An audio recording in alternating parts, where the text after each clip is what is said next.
Greetings, teammates. Chris Anderson here with your September EMI Equipper. You know, for this season, we've been talking about this idea of winning at what matters most. And this month, I'd like to share a personal story which I pray will equip you to do that very thing. A number of you know that in 2015, I decided to take up a new sport, mountain biking.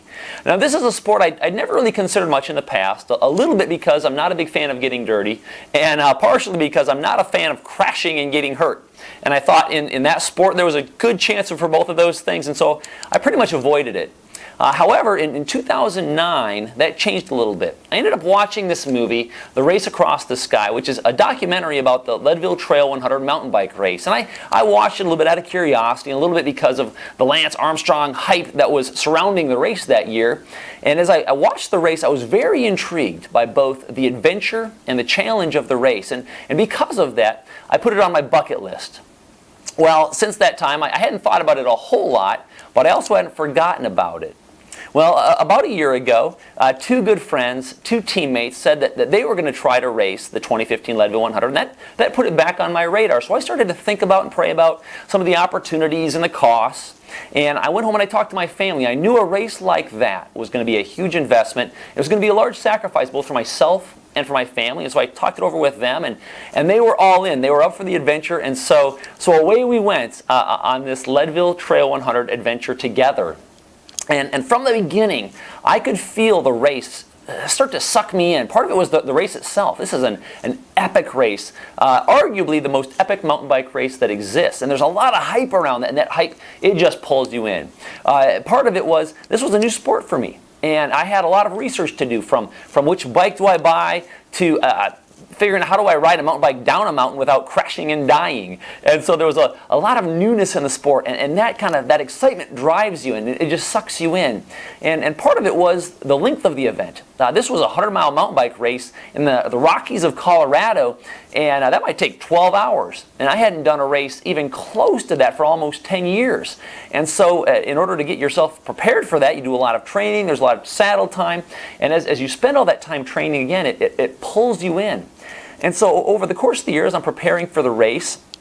There were moments where it would almost consume you as the race just kind of sucks you in. And as I went through that, there were a few times where as I kind of got sucked in, I could sense a small lack of peace. I could just tell that my life balance was out of whack. I wasn't able to pursue my biblical life priorities because I was investing so heavily in this race. And in those moments, you started to doubt your purpose. Like, why was I doing this? Was it about me? Was it for the Lord? What did that look like? I had to question my motives and really try to seek validation for my purpose. What was going on here? And in certain moments where I was really far down in there, I could almost sense a small separation between God and I. And I knew that He hadn't moved, so I must have. And so in those moments, it caused me to just stop. And I had to reflect, what is going on here? And it became very, very clear what was going on. In those moments, I had taken my eyes off of Christ. I had allowed my heart and my mind to be distracted. And in those moments, I was chasing this adventure. I was chasing this race instead of pursuing the Lord. And that's an unhealthy place to be. It reminds me of Peter. When Peter got out of the boat and he's walking on the water towards Jesus, he takes his focus off of Christ and it begins to sink immediately. And teammates, I promise you that same thing happens to us. If we take our focus off Christ, we'll begin to sink immediately. And so teammates, what do I do when that happens? Well, it was obvious what I had to do. I had to repent. I had to acknowledge the sin. I had to acknowledge the temptation. I had to seek forgiveness. And I had to set my eyes on Christ. I had to set my mind on things above, not on things of the world. And as I did that, I had to seek clarity from the Lord. I had to ask Him, Father, do I continue on this journey or not? And if I do, how do I do it and make it about You and not about me? And whatever He said, I had to obey. And so I did, and I'm so grateful for God's grace that would, of course, forgive me and allow me to continue on this great adventure with my family and with my friends through race day.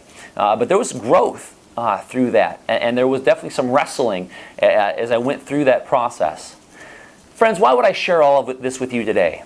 Because I think there's a good chance that there are some of you that are in my same boat, that perhaps you've taken your eyes off of the Lord and put it on endurance sports, whether it's even for a momentary just kind of flitter, or some of you maybe even playing with fire, where you're all out chasing some endurance idol and it's all out consuming you. So I just wanted to invite you guys to reflect on that. Think about, where is your attention span? What is consuming your mind?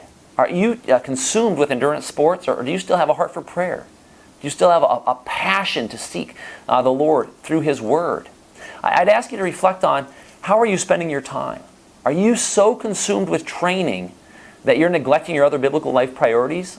Are you abusing your family through neglect? Are you taken away from your church home and no longer investing in your church community? Are you loving your neighbors? Do you have the margin to do that? Or are you too consumed by chasing an endurance sports goal? Think about your finances. Are you spending all your money on yourself and triathlon, or running, or biking, or some other endurance sports? Or are you still generous? Are you investing in kingdom work through your church, through other ministries, through those who are needy in your community? Where is your heart? Where is your time being spent? Where is your money being spent? Those things are great indicators about what you're chasing and what you're pursuing, and perhaps even ultimately what you're worshiping. And so as you reflect on those questions, if you find that, you know what, yeah, my priorities are a little out of whack, my life is out of balance, then I encourage you to do what I did. With a strong and gentle encouragement, I say, repent. Repent. Acknowledge the sin, acknowledge the temptation, seek forgiveness, and fix your eyes back on Christ. And as you do that, seek clarity.